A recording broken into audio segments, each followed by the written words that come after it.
pneus améliorent l'adhérence, mais ils peuvent aussi compliquer le demi-tour en bout de champ. Quand le volant tourne, chaque trace de roue doit suivre une courbe différente.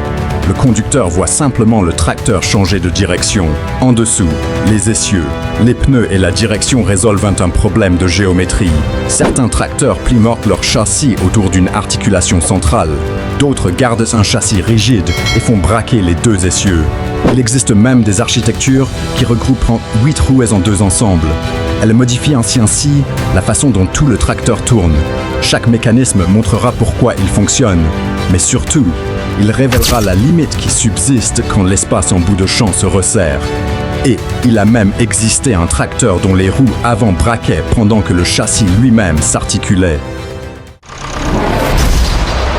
Ajouter des roues aide un tracteur à mieux transmettre son effort au sol, mais cela n'agrandit pas la tournière. En 1977, Versatile explore une voie différente de celle des tracteurs classiques à 4 roues motrices. Big Roy repose sur 4 essieux et 8 roues. Ils sont répartis sur un châssis de plus de 9,3 mètres. Multiplier les points de contact répartit mieux l'effort de traction. Cela évite aussi d'élargir le tracteur avec de gros jumelages. Mais plus le châssis s'allonge, plus les roues doivent parcourir des arcs différents quand le tracteur change de direction. Big Roy répond à ce problème avec une articulation centrale. Elle permet aux deux moitiés du tracteur de former un angle. Le Manitoba Agricultural Museum indique pour Big Roy un rayon de braquage d'environ 8,1 mètres. Lorsque le musée fait rouler Big Roy dans la neige, les pompes hydrauliques se mettent nettement à siffler dans le froid. Ce rayon est presque aussi grand que la longueur du tracteur lui-même, qui dépasse 9,3 mètres. Big Roy peut donc changer de direction, mais il lui faut une zone importante pour achever complètement la manœuvre. Versatile reconnaîtra ensuite que les dimensions de Big Roy limitaient son rayon de braquage en conditions réelles. Versatile avait même fabriqué des pièces pour un autre Big Roy, mais le deuxième tracteur ne sera jamais achevé. Le coût du projet et ses performances au champ ont également pesé dans cette décision. Cette limite fait apparaître un paradoxe très concret. Les 8 roues répartissent mieux l'effort au sol, mais elles allongent aussi le problème géométrique au bout du champ. Plus les points de contact sont éloignés, plus il devient difficile d'inscrire tout le tracteur dans un arc serré. Big Roy devient ainsi un exemple précoce du prix à payer lorsqu'on allonge fortement un tracteur à roues multiples. Pour conserver de nombreux points de contact tout en tournant plus court, les ingénieurs doivent modifier la manière de diriger le tracteur. Une autre approche consiste à garder le châssis rigide. Elle confie davantage du braquage directement aux essieux. Beaucoup de tracteurs de forte puissance s'articulent pour tourner. Le Claas Zerion, lui, conserve un châssis entièrement rigide. Claas résout le problème en faisant participer à la direction l'essieu avant comme l'essieu arrière, en mode 4 roues directrices. L'essieu arrière braque dans le sens opposé à l'avant. Les deux extrémités du tracteur se referment ainsi vers l'intérieur du virage. Le châssis n'a pas besoin de se plier derrière l'avant. Quand il faut décaler les traces de roues, le Xerion peut également passer en marche en crabe. Dans ce cas, l'essieu arrière braque presque dans le même sens que l'essieu avant. Le tracteur entier se décale latéralement, alors que son châssis conserve exactement la même forme. Cette architecture prend tout son sens dans une exploitation agricole d'Afrique du Sud. La famille qui l'exploite utilisait auparavant des tracteurs articulés équipés de roues jumelées. En 2024, Claas publie un portrait de cette exploitation et de son système de voies de passage permanente. La famille réorganise alors les zones du champ sur lesquelles les roues sont autorisées à circuler. Claas indique une voie de tracteur d'environ 3,3 mètres. Les passages sont espacés d'environ 12 mètres. Les roues reviennent ainsi sur les bandes déjà prévues. Au lieu de tasser continuellement de nouvelles zones du sol, la famille adopte ensuite le Xerion pour fonctionner dans cette organisation. Ce choix montre qu'un virage plus court ne représente qu'une partie du problème. Un grand tracteur doit aussi changer de direction sans détruire la logique des traces permanentes choisies par l'exploitation. Les deux essieux directeurs donnent au Xerion une réponse différente. Dans le virage, l'essieu arrière aide l'avant à resserrer la trajectoire. Lorsqu'il faut décaler les traces, les deux essieux peuvent au contraire s'orienter dans des directions presque parallèles. Le même châssis peut donc produire deux mouvements très différents selon le travail demandé. Big Roy change de direction en créant un angle entre les deux moitiés de son châssis. Le Xerion garde son châssis d'un seul tenant et modifie directement l'angle de ses roues, dans une exploitation organisée autour de passages permanents. Cette différence devient un véritable choix de conduite. Le châssis reste droit, tandis que les deux essieux se partagent les caques à la courbe. Selon Rostselmash, vers août 2018, un RSM 2375 travaille dans la région de Ryazan. Il travaille avec un déchômeur à disque D X850. Cette situation sépare clairement deux problèmes que l'on confond souvent. Le RSM 2375 peut recevoir des roues jumelées. Elles améliorent l'adhérence et répartissent mieux la pression. Mais ajouter des pneus ne suffit pas à faire changer de direction plus facilement un long tracteur. Ce travail revient à l'articulation qui relie les deux moitiés de la machine. Quand le conducteur braque, la partie avant et la partie arrière peuvent former un angle entre elles dans le plan horizontal. Le tracteur n'est donc pas obligé de rester parfaitement aligné sur un axe rigide pendant toute la manœuvre. Cette liaison garde aussi une liberté verticale. Les deux parties peuvent ainsi mieux suivre les irrégularités du terrain. En bout de champ, les disques d'acier vibrent dans la terre lorsque la charge varie. Le cliquetis métallique du déchômeur rappelle alors que le tracteur n'est pas seul à devoir changer de direction. L'outil derrière lui doit encore suivre l'arc que vient de créer le châssis. Rostselmash cite également une autre exploitation utilisant le RSM 2375 avec des outils nettement plus larges. Ce détail rend la contrainte de la tournière encore plus facile à comprendre. Un tracteur peut offrir une excellente adhérence en ligne droite. Pourtant, il lui faut encore un mécanisme distinct pour changer de direction. Les roues jumelées augmentent le nombre de contacts avec le sol. L'articulation centrale, elle, modifie la géométrie de tout le tracteur. Les ingénieurs séparent donc les deux fonctions. Les roues transmettent l'effort au sol, tandis que le châssis prend en charge la direction. Cette répartition permet au RSM de porter des roues jumelées. Chaque roue n'a pas à résoudre seule tout le virage. La partie avant ouvre une nouvelle direction, puis l'arrière et l'outil suivent la trajectoire ainsi créée. Ajouter des pneus ne signifie pas ajouter des roues directrices. Les roues jumelées conservent l'adhérence au sol. La direction, elle, se décide au milieu du tracteur. Un autre prototype poussera cette logique plus loin. Il réunira 4 véritables essieux et 8 roues sous le même châssis.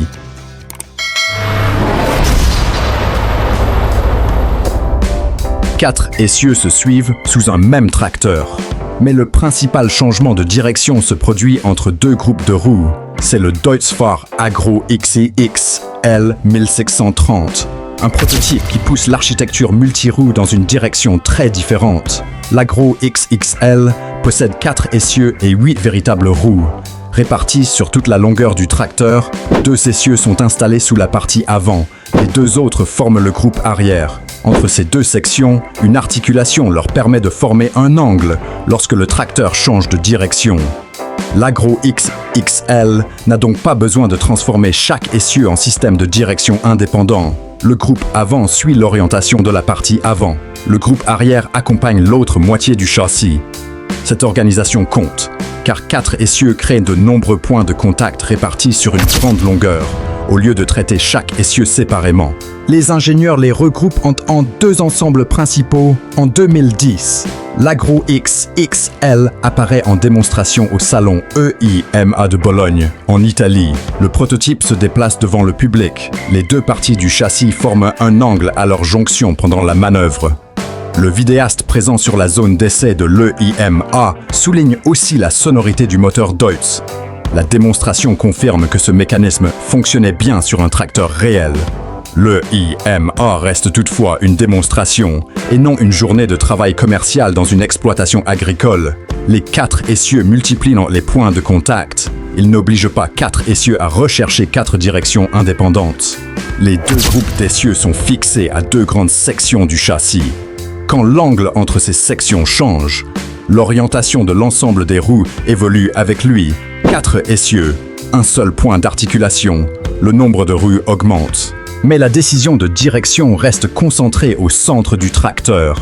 C'est une différence majeure avec un tracteur à 2 essieux qui ajoute simplement davantage de pneus à chaque position. L'Agro XXL rassemble ces 8 roues en 2 blocs. Ensuite, les 2 parties du châssis changent d'angle pendant la manœuvre.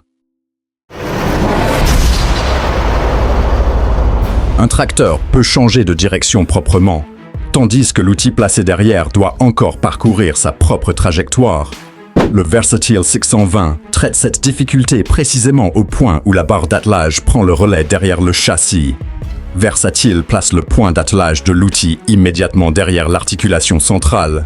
Vu de dessus, ce point se trouve tout près de la zone où les 2 parties du châssis changent d'angle. Quand l'avant prend une nouvelle direction, la barre d'attelage reçoit ce mouvement depuis une zone très proche du pivot. Versatile explique que cette disposition aide à conserver la capacité de traction pendant les changements de direction serrés au champ. La longueur de l'outil placé derrière, elle, ne change évidemment pas. La disposition fixe surtout l'endroit précis où l'effort du tracteur commence à être transmis vers l'outil. Ce petit détail prend beaucoup d'importance en bout de champ. Le conducteur doit placer le tracteur sur la passe suivante. Il doit aussi garder l'outil sur une trajectoire qu'il peut contrôler. Versatile insiste sur cette position du point d'attelage lorsqu'il décrit le comportement du tracteur dans les changements de direction serrés. Le raccordement de l'outil se trouve donc près de la zone même où les 2 parties du châssis changent d'orientation. Cette architecture n'exige pas l'ajout d'un système directeur sur l'outil. La barre d'attelage reçoit le mouvement depuis un point situé très près de l'articulation centrale du tracteur. Le Versatile 620 change toujours de direction en laissant ces 2 parties former un angle entre elles. Mais le problème ne s'arrête pas au moment où le nez du tracteur pointe déjà dans la nouvelle direction. L'outil derrière lui doit encore terminer sa propre trajectoire. La position de la barre d'attelage détermine l'endroit où ce changement de mouvement commence à être transmis vers l'arrière. Le tracteur et son outil fonctionnent donc comme un ensemble continu. Le pivot modifie l'orientation du châssis. La barre d'attelage transmet ensuite ce changement à l'outil qui suit. Une bonne manœuvre n'est terminée que lorsque le tracteur et l'outil ont tous deux franchi la tournière sur la trajectoire prévue. Sur un tracteur détenteur d'un record de dimension, l'espace derrière la machine devient encore plus difficile à ignorer.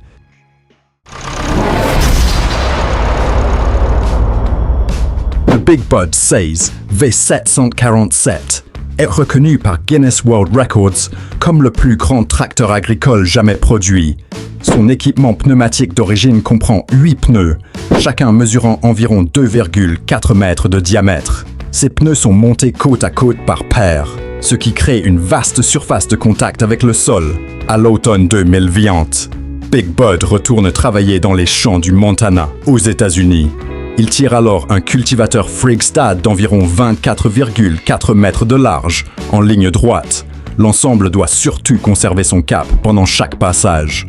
La tournière impose une autre contrainte. Le tracteur et l'outil doivent quitter une ligne droite, changer de direction, puis s'aligner sur une nouvelle passe. Big Bud réalise ce mouvement en permettant aux deux moitiés de son châssis de former un angle relatif.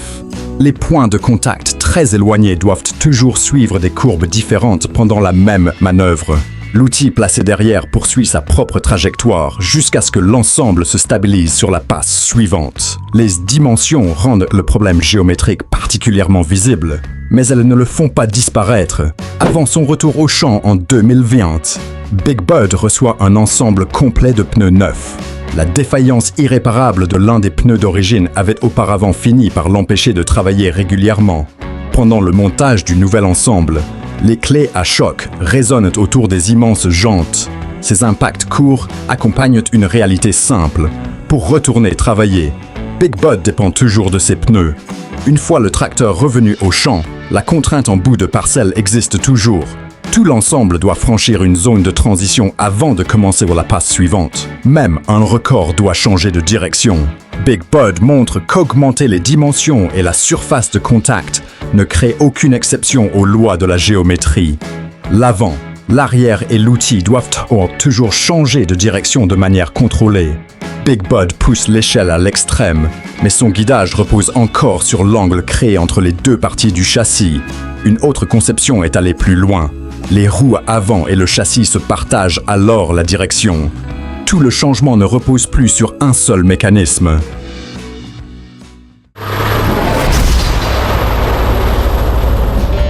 Si l'essieu avant peut déjà diriger le tracteur, pourquoi les deux parties du châssis doivent-elles encore pouvoir changer d'angle?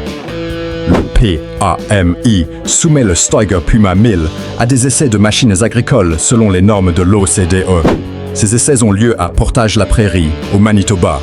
Le rapport situe les campagnes d'essais autour des mois d'avril et de juin 1987, vers 1986. Le Puma 1000 apparaît déjà avec une architecture rare sur les tracteurs de forte puissance. L'essieu avant peut modifier l'angle des roues. En même temps, la liaison entre les deux parties du châssis permet toujours au tracteur de changer de forme lorsqu'il tourne. Ces deux capacités apparaissent habituellement comme deux réponses différentes au même problème. La première consiste à laisser le châssis former un angle. La seconde garde le châssis rigide et confie davantage de direction aux essieux. Le Puma 1000 réunit les deux possibilités sur un seul tracteur. Le rapport d'essai du PAMI, établi selon les normes de l'OCDE, mentionne aussi une configuration particulière. Un pneu supplémentaire est monté à l'extérieur de chaque roue. Cette combinaison était donc documentée sur un tracteur disposant de nombreux points de contact avec le sol. L'équipe du PAMI soumet cette configuration à une procédure d'essai normalisée comme un système mécanique complet. Sur le Puma, l'essieu avant peut modifier directement l'orientation des roues avant. Les deux parties du châssis peuvent également former un angle relatif au niveau de leur liaison centrale.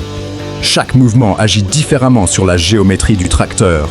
L'essieu avant change l'orientation des roues avant sur le sol.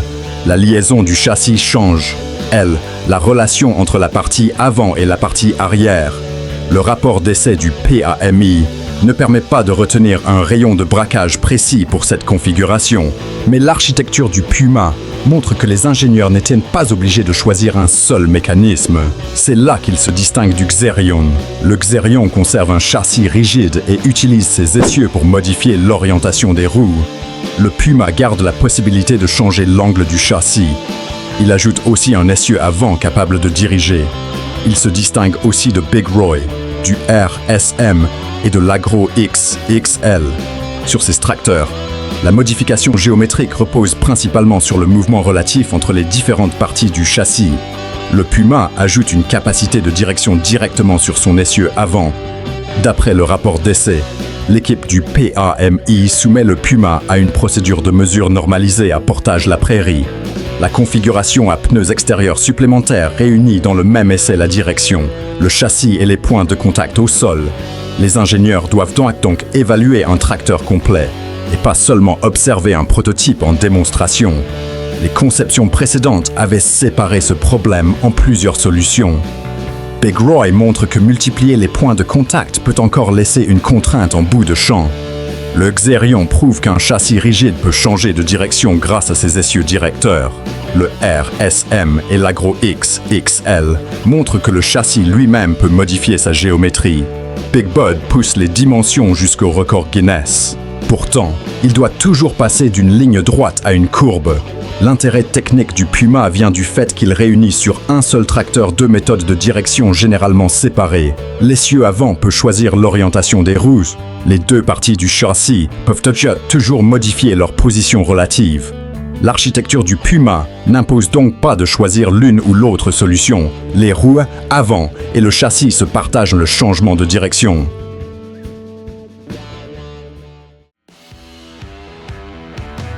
Big Roy montre que multiplier les points de contact peut encore laisser une manœuvre difficile à gérer en bout de champ. Le Puma 1000 suit une autre logique. Les roues avant participent à la direction. Les deux parties du châssis peuvent toujours changer d'angle entre elles.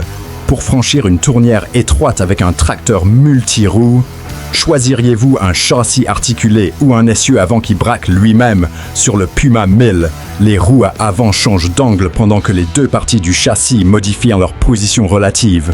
Ensemble, ces mouvements emmènent tout le tracteur vers sa nouvelle direction.